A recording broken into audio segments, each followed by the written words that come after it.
What do you remember about working with those groups and individuals that inspired you to write better? I just remember that everybody, like, I won't say polished, but everyone knew what they were doing. You know what I mean? Like, everyone knew 16 hooks, ad libs. They just knew how to make records already. Ninth was making beats on a computer on like the big white fucking monitor shit, and it was on Fruity Loops. And I knew what Fruity Loops was because I bought it, thinking like making beats was going to be easy, right? And you buy Fruity Loops, and it's all these sounds in there that just sound terrible. And then I remember getting to their house and he was playing beats, and I was just like, "What'd you make it on?" He goes, "Fruity Loops," and that fucked me up because I was like, "How the fuck does your shit sound like that with none of these sounds?" And they were, plugging in their own drums and samples, and I don't know, man. That shit just fucked me up. So I was just blown away that they just knew what they were doing because I didn't know anybody that knew that. What was some of those earlier studio sessions like, and what was the atmosphere like amongst each other? Man, it was so dope, bro. And it was also the brokest I've ever been in my entire life. Like we would Sometimes literally those are dig, yeah, we would dig in the couch for change, and seriously, to go get like two for twos. It was so bad, bro, that like I hollered, like I got cool with this chick that worked at Taco Bell, and when we would go through the drive-through, bro, and she would literally give us like $50 worth of burritos, and we just peel out and go back to the crib. But it was just always fun, man. We MC DJ'd a lot of parties, and I was on the mic, so I would host with them, and then we quit that and we'd go to the studio. I remember one time we did a party, we're all fucked up, and then we drive to Raleigh and Durham are right beside each other, and we do this all the time. We get done with the party at 3 a.m. We drive to the studio and record a song. That's how that song "Bitch I'm a Star" on Legacy's album came about. We were all folded, and one homie drove us from Raleigh to Durham at 3 a.m. and we did "Bitch I'm a Star." That's why I only did the hook because I passed out, and that's why I don't have a verse on it. I think that's why Median's verse is short too, because he was so fucked up he couldn't finish it. But okay. that song came out of that. Throughout the years, what were some of your favorite projects that you appeared on? Um, I mean, of course, Minstrel Show. Um, Evidence is the Weatherman. Yeah. Uh, be, Being able to record, not even being able to record like. So I've been around. I would say I would say one of the moments where I looked around and was like, "This, my life is insane." Is I grew up like when I really got into hip hop. You remember how you were either like you liked both, but you were either super heavy Wu Tang. There was a period where you were super heavy Wu Tang or you were super heavy Boot Camp Clik. It's Right. like you like both, but there was always like I fuck with Boot Camp more. So I always fuck with Boot Camp. Like I was a massive Boot Camp. Like The Shining is probably in my top five, like greatest albums. Smith and So Wesson. Yeah, definitely. I was a big Smith and Wesson fan, big OGC fan, big Helter Skelter, Black Moon, all that shit. Like I was such a fan. I even knew like who Shucky Ducky was. I knew who Drew Ha was. Like even the people that weren't Right. rappers. And dude, when they all came down to North Carolina to record with everybody, is when I met Sean Price, Tech, Still, Drew Ha, Buckshot, and they had the duck down van and everything. Like, bro, I was geeked out of my mind. And like trying to keep it cool, but you're in the studio and you're looking around and you're just like, what the fuck? And all my high school friends were on the same shit. But so I'm thinking about them like, yo, they would be going insane right now. What in the fuck? And I ended up recording with Sean Price. I did a song with Buckshot that was on Buckshot's album. I did a song with Still and Sean Price. And then not only that, became really good friends with Sean. Like, call on the phone. Rode around in a duck down van, me and Still drinking Seagram's gin, like warm, out of the bottle, hanging out the doors open. We riding through NC State. Like, shit like that was just fucking me up. I was like, this is insane. Like, how am I Right. even kicking it with them right now? Like, dog, it was so ridiculous. I bought a goofy ass orange fisherman's hat in high school. Like, that's how ridiculous it was. Can you take us back to some of your favorite tour memories and lineups that you were a part of? No, Can't I can. remember? No, I can remember. We cannot talk about those. Waiting for the book to come out? Yeah, nah, man. I think the most fun. They were all fun, but the Dilated People's little brother, that tour was really fun. I got really close with Evidence on that tour. He became a good friend. Static came through the Boston show on that, and this was like before Static was, quote unquote Static. He had just started making beats, I think.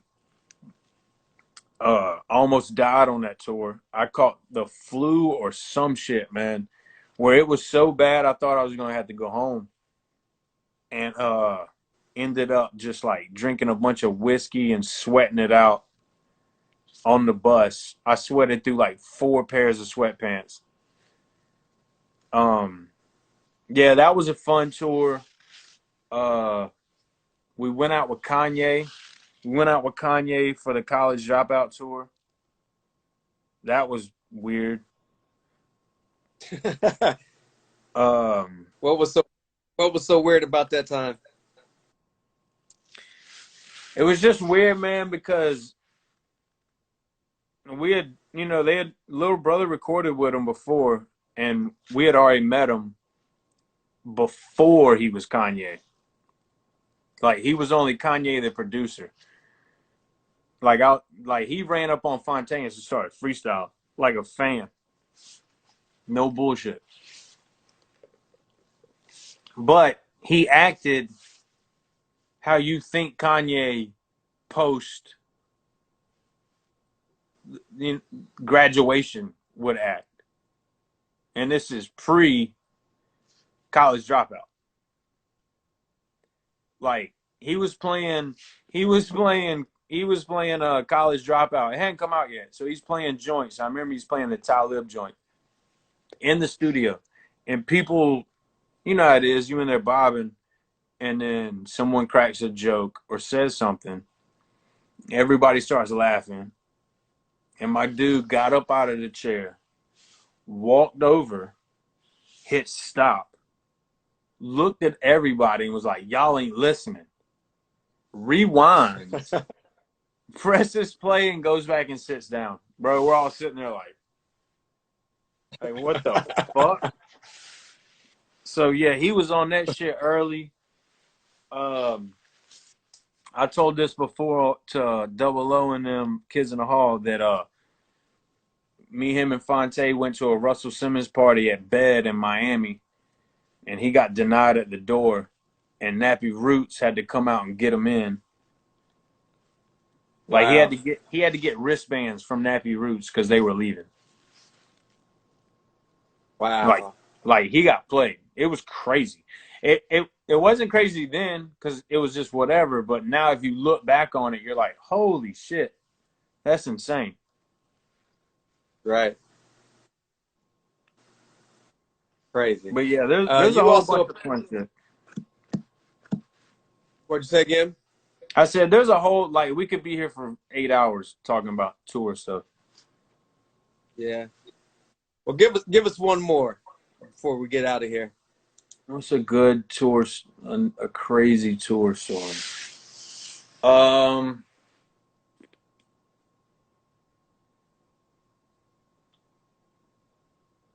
Okay, if we so if the crowd wasn't, man, let me, can I even? I don't even know if I can say that one.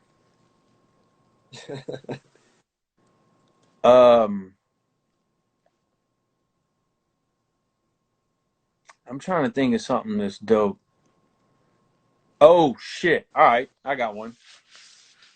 All right. We're doing a show in Detroit,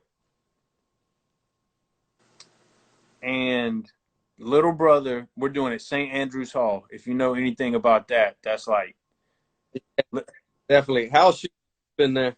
right, legendary. Minstrel Show. This is the Minstrel Show tour.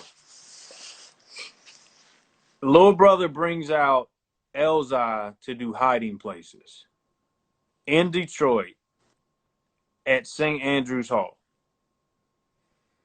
Fam, this place is going fucking nuts. Like, I'm the hype man at the time with him. And dude, the whole floor is shaking. It's going crazy. And I keep seeing this dude hanging over. He's, you know how there's a balcony, and he's right closest to the stage, and he's like hanging waist deep over the rail. He's got like a furry Kango on. He's hanging over the rail, and he is going fucking nuts, man. So he's going nuts. And I just remember looking up and being like, that dude is going, he is wilding. He is also going to fall off that balcony. So I look back this way. I look back again, and I don't see him. So and my first thing that pops in my head, I'm like, holy shit, he flipped over the balcony. But I don't see anybody moving. Next thing I know, I get a tap on my shoulder. It's like a split second later. Dude, this is like from there all the way down. I mean, from the moment I saw him, didn't see him, to feeling a tap on my shoulder, it was no more than a minute. So I get a tap on my shoulder, I turn around, and it's fucking Proof from D12. Rest in peace. It's Proof. And he is like, y'all are killing this shit. And he's going nuts. Like, he's on the stage. He's like shaking me. We talked briefly after that. Cool dude. Fast forward a week or two later, we're in Arizona, and we're on stage rocking, and I get another tap on my shoulder, bro, and I turn around, and it's fucking Proof. It was the weirdest shit ever, man. It was so insane. Right. I was like, what the fuck are you doing here? He was like, I own a house out here. Or something like that. He had I can't remember why he was out there. That's crazy. He was nuts, man. He was a cool dude. Yeah, rest in peace for sure. For sure. You also appeared on Little Brother's most popular album, probably The Minstrel Show, which celebrates the 15th anniversary in a couple months. What can you remember about? What can you remember about helping create, contribute to that song, "Loving It" on that album? I just remember they were trying to get like somebody bigger. Like T.I. or J or something. I don't know, something crazy. They were trying to get somebody bigger. And so they were just like, yo, Joe, hop on this song as a placeholder, I guess.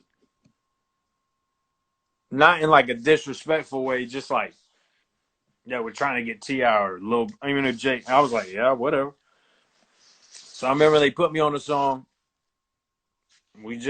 It wasn't like a, yo, this is the single. It was just a song. It was just like, yo, let's rap. All right.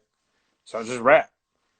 Had I thought it was going to be a single, I probably wouldn't have fucking cussed all the way through it. But and I definitely wouldn't have opened up the song with holding my dick. But anyway, Right. I remember we just do it and that's it. Like we just do the song. It's regular, whatever. And then I remember we were doing a show in Virginia Tech and we were all in the truck and Taylor, somebody tapped me. He was like, yo, that's gonna be the first single. And I was like, literally in my head, I was like, why? Like that sounds insane. But it was. So, you know, I'll forever be indebted to those brothers, like for having their first single on a major feature a dude that no one ever heard about. I mean, if you think about it, it's fucking crazy. Right. Does it seem like 15 years? It does and it doesn't. You know what I mean? Like it seems like a fucking long time ago, but then at the same time, you're like, Jesus, it feels like, you know, yesterday. That's crazy. Can you remember 15 the years. Can you remember the reaction from your peers and from people in general after that song dropped? And how I did life ruined change for you? I ruined that song. That was I wouldn't say that. that was that was always the thing. Like, Joe Scudda ruined the song. I don't give a fuck though. I mean it definitely like now people know me. The people knew me when it came out. You know what I mean? And I also like flipped a couple things off of that. Like I acted on an episode of The Shield, and I pretty much got the call on that just from someone seeing the video. Yo, homie says Katrina was 15 years ago, bro. We were in New Orleans the night. That's another tour story. We were in New Orleans, did a show the night before Katrina hit. Oh, We wow. got out and we got out to Texas, got to hotel, turned the news on, and was just like, holy shit, man.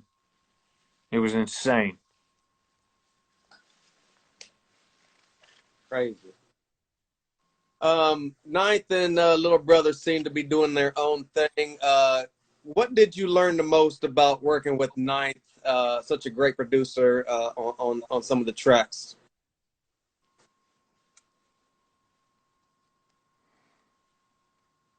Well, I worked with Ninth. See how many songs we got. We got a couple joints with them together. Honestly, I worked with Crisis the most. Because Crisis was the engineer for the whole thing. Okay. Pretty much. Crisis pretty much engineered the whole Minstrel Show. Ninth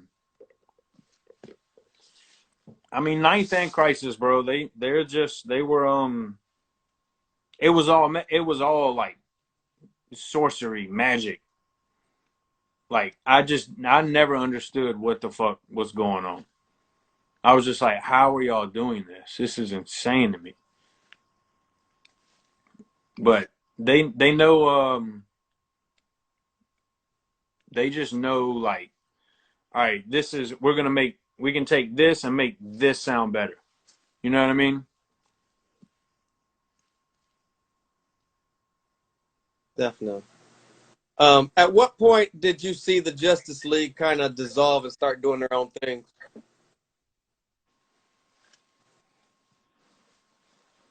Dude, I can't. I guess After the little brother broke up, it kind of like split. Because then you had Hall of Justice, and then, you know, some guys went that way. That's kind of when it split.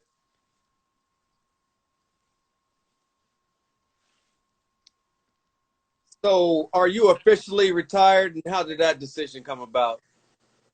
100%. 1,000,000%. Uh, I mean, you just get burnt, bro.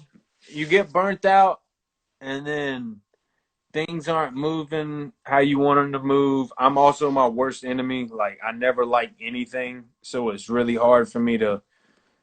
And then at that point too, everybody had kind of. I didn't really have a producer or an engineer, and I'm not really good at like doing the shit myself. And so I was just chilling, trying to think of like, all right, what's the next step? And out of the blue, my homie called me and was like, "You want to come run my bar in Athens?" And I was just like, "I've never worked in a bar." He was like, "I don't give a shit." I was like, "Okay, yeah, fuck yeah." And that's what I've been doing. That was How has that shit been? 7 years ago now. It's 7 years now. How's that been going for you so far? It's been good.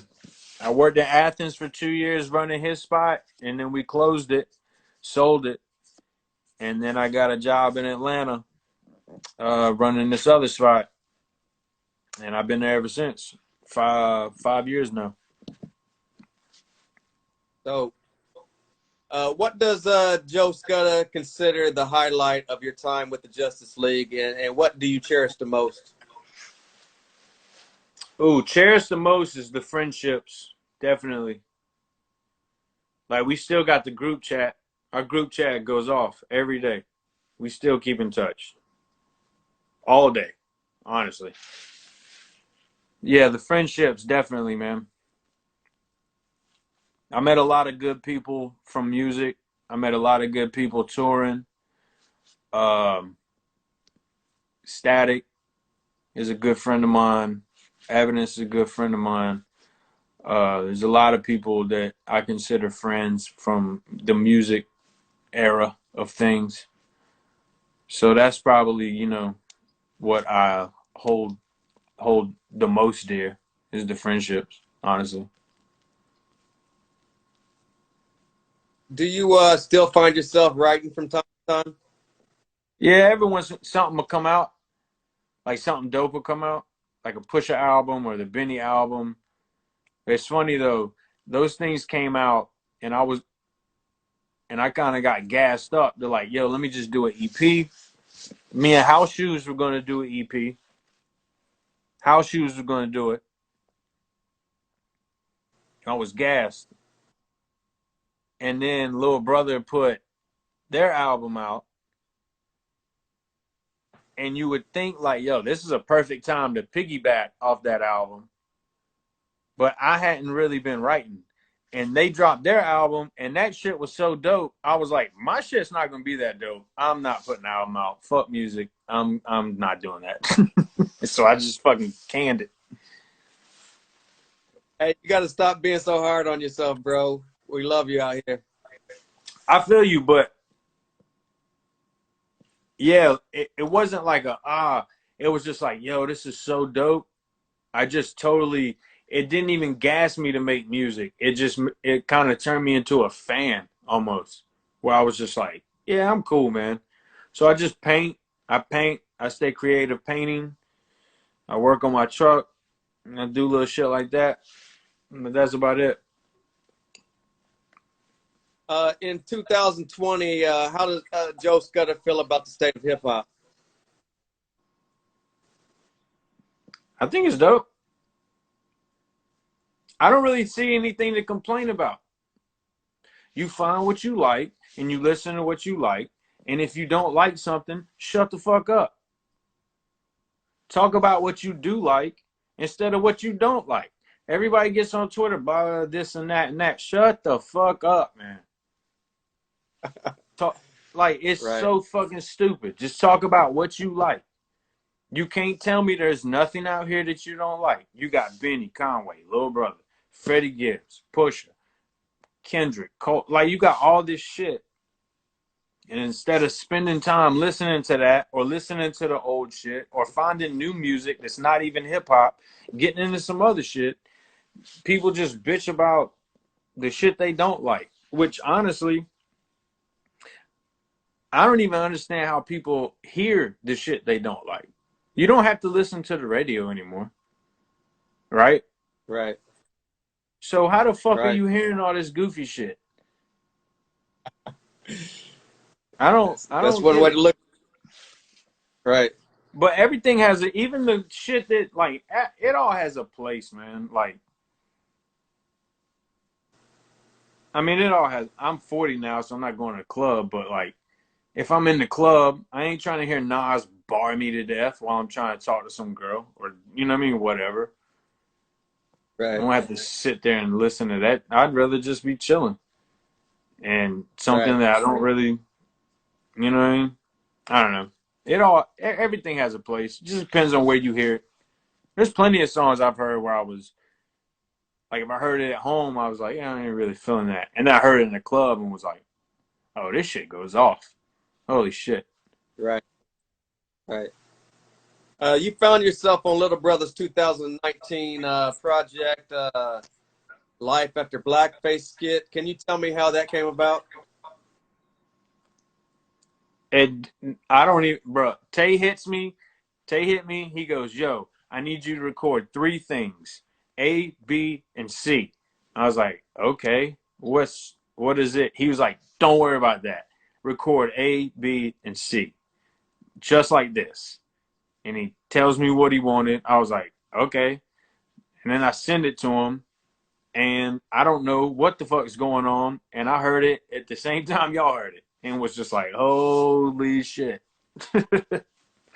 My brother called me dying laughing. My best friend called me dying laughing. I had no idea. I didn't know what he was doing. Crazy. Album's definitely dope.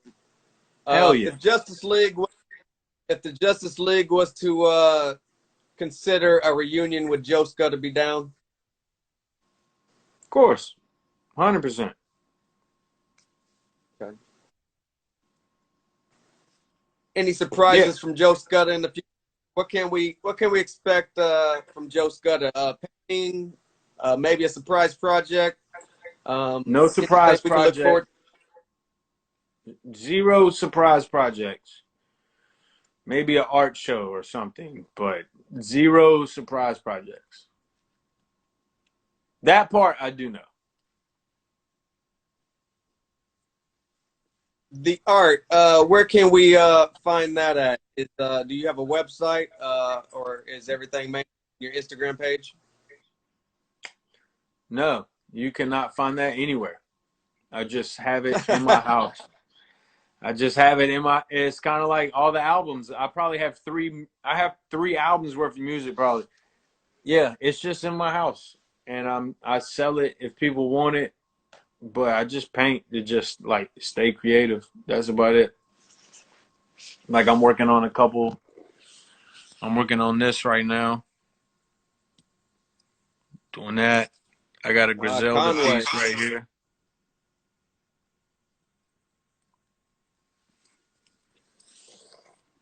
Yeah, behind that, I Very nice. I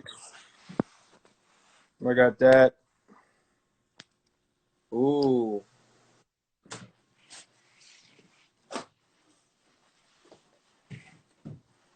The old dirty joint. Yeah, that's it, man. That's kind of all I do. Well, cool. I thought maybe at some point during this interview I can get you out of retirement, but I'm not sure if that's gonna happen. Yeah, man. No, that'll. I doubt it. I highly doubt it. Cool. Well, Joe, that's been our time, man. I appreciate you spending time and taking us on a trip down memory lane. You definitely have had a magnificent career, whether you know it or not. You still got fans out here. If you ever decide to drop, I'm sure we will welcome it with open arms. Yeah, I appreciate it. Yeah. Anything you want to leave your supporters who've been with you for so many years? Anything? Any kind words of wisdom? Uh, yeah, you just put me on the spot.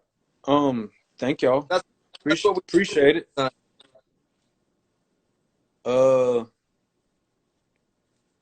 I don't know, man. Try to It's all good. stay safe in these streets. That's about all I can say. Cool. Well, like I said, thank you for everything you've done for the culture. Thank you for making time for me. This has been episode 52. I am the journalist Sin-seer. That has been Joe Scudda. Do you need anything, Joe? I'm here. You want to show off some art? Anything? This is a platform for the people I look up to and have changed my life in one way or another. So, like I said, thank you for that. I really appreciate that, man. Thank you. No doubt. And let's keep in touch. For everybody All who joined us, and I'll see you again soon, Joe. Thanks again. right, bro. Peace. Peace.